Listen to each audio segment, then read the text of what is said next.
90 రోజుల కోర్సు పూర్తి చేస్తే చాలు 100% ప్లేస్మెంట్ సపోర్ట్ తో సాఫ్ట్వేర్ జాబ్ మీ సొంతం. వెంటనే కోడ్ జ్ఞాన్ డెస్టినేషన్ ని సంప్రదించండి. నమస్కారం ఉమా గారు. నమస్తే అమ్మా.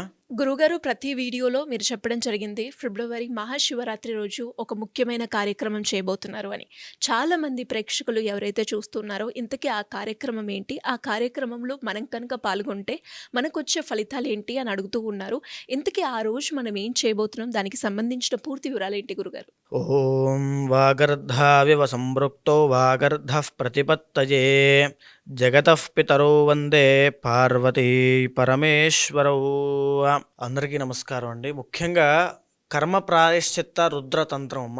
మనం చేసేటువంటిది కర్మ ప్రాయశ్చిత్తము. అంటే ఉదాహరణకి చాలామంది కర్మ ప్రాయశ్చిత్తం ఏమిటని అనుకుంటూ ఉంటారు.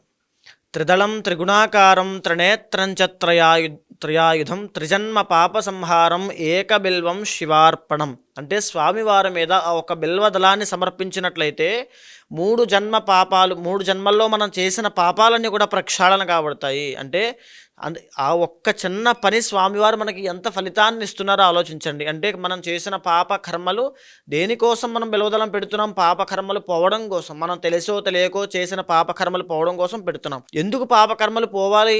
ఇప్పుడు వేదిక ఆస్ట్రాలజీకి మూలం ఏంటమ్మా? పాపము. అంటే మనం ఏదైనా కష్టం పడుతున్నామని చెప్పి పరిగెట్టాలి, హాస్పిటల్ చుట్టూ పరిగెట్టాలి, లేకపోతే దేని చుట్టైనా పరిగెట్టాలి అంటే కారణం పాపము. అది నేనైనా మీరైనా ఎవరైనా చూసేవాళ్ళైనా దానికి కారణం పాపము ఏదో ఉంది కాబట్టే, కర్మ ఉంది కాబట్టే దాన్ని అనుభవించేంత వరకు కూడా అది వదలదు, వెంటాడుతూనే ఉంటుంది. కాకపోతే ఈ మహాశివరాత్రి పర్వదినం రోజు ఎవరైతే ఈ కర్మ ప్రాయశ్చిత రుద్రతంత్రంలో పాల్గొంటారో వాళ్ళకి కర్మ ప్రక్షాళన అనేటువంటిది అవుతుంది. రాబోయే ఆపదల నుంచి, తరువాత సమస్యల నుంచి, కష్టాల నుంచి, ఇప్పుడు ఎవరైతే కష్టాల్లో ఉన్నారో అవి కూడా అనుభవిస్తూ ఉన్నారో వాళ్ళు ఈ కార్యక్రమంలో పాల్గొనడం వల్ల అవన్నీ కూడా పోతాయి. ఎలా పోతాయి? కర్మ అనేటువంటిది ఎలా పోతుంది అంటే ఆ రోజుకున్నటువంటి మహత్యం అలాంటిది. ఎక్కడైనా చేస్తారు కదంటే కాదమ్మా. మనం చేసేది కేవలము కర్మ ప్రాయశ్చిత్తం అవ్వడానికి సంకల్పం చెప్పుకుని స్వామివారి ఈ యొక్క కర్మ ప్రాయశ్చిత్తం అవ్వాలని ఆయన అని చెప్పి సంకల్పం చెప్పి చేసేటువంటిది ఈ కార్యక్రమం అంతా కూడా. ఇంకా ఏ ఉద్దేశంతోనూ కాదు, కేవలము కర్మ ప్రాయశ్చిత్తం అవ్వాలి. వచ్చినటువంటి వాళ్ళకి, ఆ భక్తులకి కర్మ ప్రాయశ్చిత్తం ద్వారా వాళ్ళు పడే కష్టాల నుంచి, సమస్యల నుంచి బయటికి రావాలి. ఇదే ఒక ముఖ్య ఉద్దేశము. ఎంతోమంది ఎన్నో పూజలు చేయించుకోలేక, లేకపోతే కష్టాలు పడలేక ఎంతో ఏడుస్తూ దేవుడే లేడు అనేటువంటి ఒక స్థితిలోకి వెళ్ళిపోయి నా దగ్గరికి వచ్చి నన్ను కలిసిన వాళ్ళు ఎంతోమంది ఉన్నారు. అలాంటి వాళ్ళందరికీ కూడా ఒక సహాయము చేయాలి, లేకపోతే వాళ్ళందరికీ కూడా సమస్యలకి ఒక కొలిక్కి రావాలి. అవన్నిటికీ కారణము, మూలము కర్మ కాబట్టి ఆ కర్మ ప్రాయశ్చిత్తం అయ్యేటువంటి రోజు కేవలం మహాశివరాత్రి కాబట్టి ఇది ఆ రోజున పెట్టడం జరిగింది. ఎవరైనా సరే, ఎలాంటి కష్టాలతో ఉన్న వాళ్ళైనా సరే, రుణబాధలు ఉన్నా సరే, వివాహం కావట్లేదనుకున్నా, సంతానం కలగట్లేదనుకున్నా, లేకపోతే మీరు ప్రయత్నం చేసే ప్రతి దాంట్లోనూ విఫలం అవుతున్నారంటే నా దగ్గరికి వచ్చిన జాతకం చెప్పించుకున్న వాళ్ళు కూడా వాళ్ళందరికీ నేను చెప్పేటువంటి విషయం ఒకటేనమ్మా. కర్మ ప్రాయశ్చిత్త రుద్రతంత్రంలో ఎంతోమంది ఈరోజు పూజలు చేసుకోలేకపోతే ఎంతోమందికి నేను సహాయం చేసి ఫ్రీగా చేయించాను. ఎందుకంటే వాళ్ళు ఆ బాధపడకూడదు అని.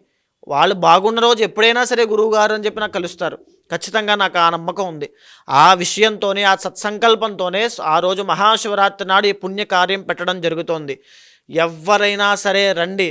మీ కష్టాలకి, మీ యొక్క సమస్యలకి మీ జాతకం చూసిన తర్వాత మీ నక్షత్ర రీత్యా ఉన్నటువంటి మహాదశ అంతర్దశలు బట్టి ఆ యొక్క నామ నక్షత్ర రీత్యా, అంటే చాలామందికి జాతకం లేకపోయినా మరి వాళ్ళకి ఎలాగంటే అనుకుంటారు, నామ నక్షత్ర రీత్యా వాళ్ళకు ఉన్నటువంటి గ్రహదశలు ఆధారంగా, వాళ్ళు పడేటువంటి సమస్యలు ఆధారంగా వాళ్ళకి సమస్యకి ఆ సంకల్పం వాళ్ళకి చెప్పించి, స్వామివారికి వాళ్ళతోనే ఆ సంకల్పం చెప్పించి ఆ తరువాత వాళ్ళతోనే మహాగణపతి పూజ, ప్రారంభంలో మహాగణపతి పూజ జరుగుతుందండి. ఆ తరువాత స్థల శుద్ధి అవ్వడం కోసం పుణ్యాహవాచనం జరుగుతుంది. అది అయిన తర్వాత వచ్చిన ప్రతి ఒక్కరికి కూడా శరీర శుద్ధి. మనము స్వామివారికి అభిషేకం చేయాలంటే మనకు కొన్ని అర్హతలు కావాలి. అందుకోసమే మహాన్యాసము చేసి శరీర శుద్ధి అయ్యేలా చేసి అయిన తర్వాత ఏకాదశ రుద్రాభిషేకము స్వామివారికి ముందుగా. ఏకాదశ రుద్రాభిషేకం ఏమిటి, దేనికోసం అయ్యా అంటే శివుడు అభిషేక ప్రియుడు. ఒక చెంబుడు నీళ్లు పోస్తే స్వామివారు పులకించిపోతారు. అలాంటి అభిషేక ప్రియుడైన మహాదేవుడికి ఈ యొక్క మహాశివరాత్రి నాడు మాఘ బహుళ చతుర్దశి నాడు కనుక మనం అభిషేకం చేయగలిగితే, అందులోనూ అభిషేకంలో పంచామృతాలతోనూ నువ్వుల నూనెతోను. బికాజ్ ఎందుకంటే నువ్వుల నూనెతో స్వామివారికి కనుక మనం అభిషేకం చేశామంటే మనకి అపమృత్యు దోషాలన్నీ పోతాయి. అంటే మీరు నేను వేళ ఉండొచ్చు, లేకపోతే ఉండకపోవచ్చు, లేదా బయటికి వెళ్ళినప్పుడు ఏదైనా ప్రమాదం కూడా జరగచ్చు, మనం చెప్పలేం. అందుకే మీకైనా మీ పిల్లలకైనా చదువుకునే వాళ్ళు ఎక్కడెక్కడికో బయటకు వెళ్తూ ఉంటారు, ట్రావెలింగ్స్ చేస్తుంటారు, ప్రయాణాలు చేస్తుంటారు. అష్టమ శని దోషమో, అర్ధాష్టమ శని దోషమో, ఏలినాడి శని దోషమో, జాతకంలో అష్టమంలో కుజుడున్న వాళ్ళకి యాక్సిడెంట్స్ అవుతాయి, ఇంజురీస్ అవుతాయి, కాలో చెయ్యో పోతే ఎవరిది రెస్పాన్సిబిలిటీ కాదు. ఆ కర్మని తప్పించుకోవడం ఎవరి వల్ల కాదు. అలాంటి కర్మలు ఉంటే అవన్నీ పోవాలి అని చెప్పి స్వామివారికి విశేషంగా నువ్వుల నూనెతో అపమృత్యు దోష పరిహారార్థం అని చెప్పి మనం చేస్తాం ప్రతి ఒక్కరికి కూడా. అది అయిన తర్వాత సువర్ణ జలాలతో అభిషేకము. అంటే స్వామివారికి ఎప్పుడైతే మనం సువర్ణ జలాలతో అభిషేకము చేస్తామో మన ఒంటిలో ఉండేటువంటి దరిద్రము అంటే రోగాలు, మన మనసులో ఉండేటువంటి దరిద్రము, కామ క్రోధ లోభ మోహ మదమాత్సల్యాలు, మన చుట్టూ ఉండేటువంటి దోషములు అంటే చెడు సహవాస దోషములు, చాలామంది ఈ రోజున ఇప్పటికీ కూడా యాంగ్జైటీ, డిప్రెషన్ అవ్వచ్చు, ఓవర్ థింకింగ్ ప్రాబ్లం అవ్వచ్చు, కాలసర్ప దోషాలు అవ్వచ్చు, అన్నిటి వల్ల ఇబ్బంది పడుతూ ఉన్న వాళ్ళు ఉన్నారు. మీకు ఒక్కడ గుర్తుపెట్టుకోండి, ఏ పూజ చేసినా ఆఖరణ ఏ తత్ఫలం పరమేశ్వరార్పణమస్తు అని ఎందుకు సమర్పిస్తామండి? మనం ఏ పూజ చేసినా ఆయనకి సమర్పించడం వల్ల మంచో చెడో నేను చేశానైనా నీకే ఇచ్చేశాను, నా భక్తిని నువ్వు చూసి, నా కష్టాన్ని నువ్వు చూసి, నా సమస్యలు నువ్వు గుర్తించి నాకు మంచి చేయనైనా అని చెప్పి ఆఖరణ పరమేశ్వరుడికే అర్పిస్తాం మనం. అలాంటి పరమేశ్వరుడికే మనం డైరెక్ట్గా మనకు ఉన్నటువంటి దోషాలకి ఒక్కొక్క అభిషేకం ఆవు పెరుగుతో ఐశ్వర్యం కోసం చేస్తాము. తర్వాత సుగంధ ద్రవ్యాలతో మనకు అఖండమైనటువంటి తేజస్సు పుట్టాలని చెప్పి చేస్తాము. తర్వాత నవరత్న జలంతోనూ అన్నాభిషేకం, స్వామివారికి అన్నముతో అభిషేకం చేయడం వల్ల మన కుటుంబాలు, మన తరతరాలు అందరూ కూడా ఎవ్వరూ దరిద్రంతో తినడానికి కానీ, ఉండడానికి కానీ, కట్టుకోవడానికి కానీ ఇబ్బంది లేకుండా ఉంటారు. స్వామివారికి అన్నాభిషేకం చేస్తే, అది చూస్తే, దాంట్లో పాల్గొంటే అంతటి శక్తివంతమైనటువంటి కార్యక్రమం ఏకాదశ రుద్రాభిషేకము. ఎందుకు ఏకాదశ రుద్రాభిషేకం అంటే ఏకాదశ రుద్రులకి ఏకాదశ రుద్రాభిషేకం జరిపించి ఆ తరువాత లక్ష బిల్వపత్రి పూజ. ఇందాక నేను చెప్పిన దాంట్లో ఏకబిల్వం శివార్పణం అని చెప్పాం, కానీ ఇక్కడ మనం లక్ష బిల్వపత్రి పూజ చేస్తున్నాం. స్వామివారికి లక్ష బిల్వాలతో పూజ చేస్తున్నాం. దీనివల్ల ఒకదానికే 3 జన్మ పాపాలు పోతే, లక్ష బిల్వాలతో పూజ చేస్తే ఎన్ని కోట్ల జన్మాల పాపాలు పోతాయి. అలాంటివన్నీ కూడా ఈ లక్ష బిల్వపత్రి పూజలో శివ సహస్రనామములతోనూ శివ అష్టోత్తరములతోనూ స్వామివారికి విశేషంగా లక్ష బిల్వపత్రి పూజ జరుగుతుంది. అది జరిగిన తర్వాత సామూహికంగా అందరికీ కూర్చోబెట్టి లలితా సహస్రనామ పారాయణ, సౌందర్యలహరి పారాయణ చేయిస్తూ లలితా సహస్రనామంతో వాళ్ళతోనే అమ్మవారికి కుంకుమ పూజ జరిగించడము. ఎందుకనంటే ఈ రోజున ఎవరైనా ఏ కష్టంతో బాధపడుతున్నా, ఏ సమస్యల్లో ఇరుక్కున్నా వాళ్ళకి ఆ కష్టాన్ని ఎదుర్కొనే ధైర్యం కావాలి. నేను తట్టుకుని నిలబడగలను, రేపన్న రోజు నాకుంది అనే ఒక ఆశ చిగురించాలంటే అమ్మవారి అనుగ్రహం కావాలి. ఆ శక్తి స్వరూపమైన అమ్మవారికి కుంకుమ పూజ వాళ్ళతోనే చేయిస్తాము. ఇది అర్ధరాత్రి పూట పెట్టడం కారణం ఏమిటంటే స్వామివారి లింగోద్భవ కాలంలో అర్ధరాత్రి వేళ 11-12 మధ్యలో ఉద్భవించారు కాబట్టి ఆ సమయంలోనే అభిషేకానంతరము అమ్మవారికి కూడా కుంకుమ పూజ జరుగుతుంది. అది అయిన తర్వాత రుద్రహవనము. ఎవరైతే కార్యక్రమంలో పాల్గొన్నారో వాళ్ళ కర్మ అంతా కూడా నశించాలి స్వామి అని చెప్పి అగ్నిహోత్రుడి ద్వారా మనము స్వామివారికి రుద్రహవనము. రుద్రహోమంలో కూడా రుద్ర నమ్మక చమక మన్యు సూక్త పురుష సూక్త శ్రీ సూక్త దుర్గా సూక్త పూర్వకంగా రుద్రహవనం జరుగుతుందండి. దీనివల్ల శత్రు నాశనము జరుగుతుంది, దుర్గాదేవి యొక్క అనుగ్రహం కలుగుతుంది, కుటుంబంలో అఖండమైనటువంటి ఐశ్వర్యము తేజస్సు సంభవిస్తాయి.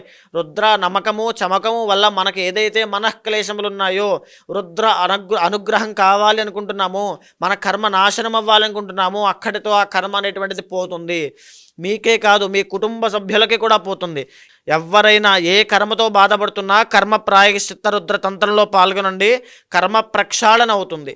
అదైన తర్వాత స్వామివారికి నేనేదైనా తప్పులు చేసుంటే, నాకు తెలిసి చేసినా తెలియక చేసినా, ప్రారబ్ధ కర్మ నన్ను ఇబ్బంది పెడుతూ ఉన్నా, లేకపోతే నేనే ఒక దోషం అయితే, లేకపోతే నాలో అయినా ఏదైనా తప్పు ఉంటే, ఈ పూజలో కూడా నేనేదైనా తప్పులు చేసుంటే, దృష్టి పెట్టకపోతే, భక్తి లోపం ఉంటే, శక్తి లోపం ఉంటే, ఏవైనా ఉంటే కనుక శాంతి కళ్యాణం చేస్తాము. అంటే శివపార్వతులకి ఆది దంపతులకి. దానివల్ల మనం చేసేటువంటి కార్యక్రమంలో ఏమైనా దోషాలు ఉంటే అవన్నీ పోతాయి. అదైన తర్వాత వేద ఆశీర్వచనం, వేద వేద పండితులు ఎవరైతే ఉంటారో వాళ్ళందరూ కూడా వాళ్ళ తపశ్శక్తిని ఉపయోగించి మీకు ఆ కర్మ అనేటువంటిది ప్రాయశ్చిత్తం అవ్వాలి, మీరు కోరుకున్నటువంటి కోరికలు సిద్ధించాలి, మీరు పడేటువంటి సమస్యల నుంచి బయటికి రావాలి అని చెప్పిన తర్వాత స్వామివారి యొక్క తీర్థము ప్రసాదము వచ్చిన ప్రతి ఒక్కరికి కూడా ఇంట్లో అఖండమైన ఐశ్వర్యం ఉండడం కోసం ఐశ్వర్య యంత్రములు, తరువాత నరదృష్టి నివారణ యంత్రములు, రక్షలు కూడా ఇవ్వబడతాయమ్మా. సో గురుగారు, మరి ఎవరికైనా కూడా ఇంకా దీనికి సంబంధించి పూర్తి వివరాలు కావాలి అనుకునే వాళ్ళు మిమ్మల్ని ఏ రకంగా సంప్రదించాల్సిన అవసరం ఉందంట? ఎవరికి ఎలాంటి సందేహాలున్నా మీకు కింద కనిపించేటువంటి నెంబర్కి ఫోన్ చేయండి అమ్మా. మా వాళ్ళు మీకు పూర్తిగా వివరాలు ఇస్తారు. తప్పకుండా పాల్గొనండి. ఈ అవకాశం మళ్ళా జీవితంలో రాదు. మీరు మీ కుటుంబ సభ్యులు తప్పకుండా రండి. ధన్యవాదాలు గురుగారు. నమస్తే అమ్మా. సుమన్ టీవీలో మీ పర్సనల్ అండ్ బిజినెస్ ప్రమోషన్స్ కోసం కింది నెంబర్కి కాంటాక్ట్ చేయండి.